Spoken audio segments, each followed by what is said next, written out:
শিলিগুড়ি বিধানসভা কেন্দ্রের বামফ্রন্ট মনোনীত সিপিআইএম প্রার্থী শরদিন্দু চক্রবর্তী শুক্রবার শহর জুড়ে এক অনন্য সম্প্রীতির প্রচার চালালেন। এদিন সকালে তিনি অগ্রসেন রোডে রাম মন্দির এবং বালাজি মন্দিরে পুজো দেন। দুই মন্দির প্রাঙ্গণ থেকে সাদা পায়রা উড়িয়ে শহরবাসীর উদ্দেশ্যে শান্তির বার্তা দেন তিনি। এরপর সাংবাদিকদের মুখোমুখি হয়ে শরদিন্দুবাবু বলেন, শিলিগুড়ি একটি মিনি ভারতবর্ষ। এখানে সব ধর্মের, সব ভাষাভাষীর মানুষ মিলেমিশে থাকেন।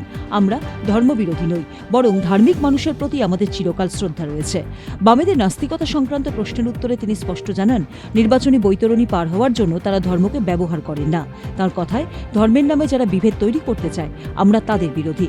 মন্দির থেকে মসজিদ, সব জায়গাতেই আমরাই রয়েছি। ধর্মের ভেদাভেদ ভুলে মানুষের পাশে দাঁড়ানোই আমাদের প্রধান লক্ষ্য। রামনবমীর পুণ্যলগ্নে শিলিগুড়ির মর্যাদা ফিরিয়ে আনতে শহরবাসীকে একজোট হওয়ার আহ্বান জানিয়েছেন বাম প্রার্থী। কখনোই ধর্ম বিরোধী নই, আমরা কখনোই নাস্তিকতাবাদ, সেই বাদের কথা আমরা কারোর উপর চাপিয়ে দিইনি। সোনাক্ষী, মশলা কোথায়?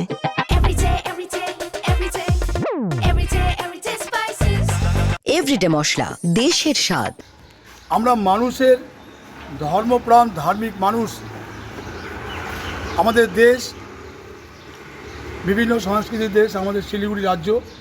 আমরা সে কারণে আমরা প্রতিদিন আমাদের সকলের বাড়িতেই যার যার বাড়িতে দেখবেন তার দেবতাকে তারা পূজা করেন।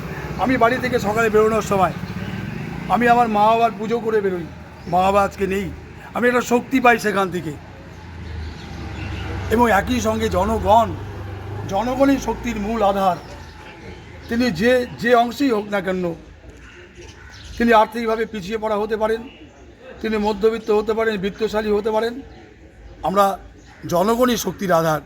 সেই জনগণের জন্যই আমাদের লড়াই, জনগণের জন্যই কাজ। তাই আমার ওটাই কথা যে যেদিন রাজনীতিতে আসার সুযোগ পেয়েছিলাম, রাজনীতিক আসার সুযোগটা আমাকে দিয়েছে যেমন আমার দল, তেমন জনসাধারণ আমাকে রাজনীতি করবার সুযোগ দিয়েছিল।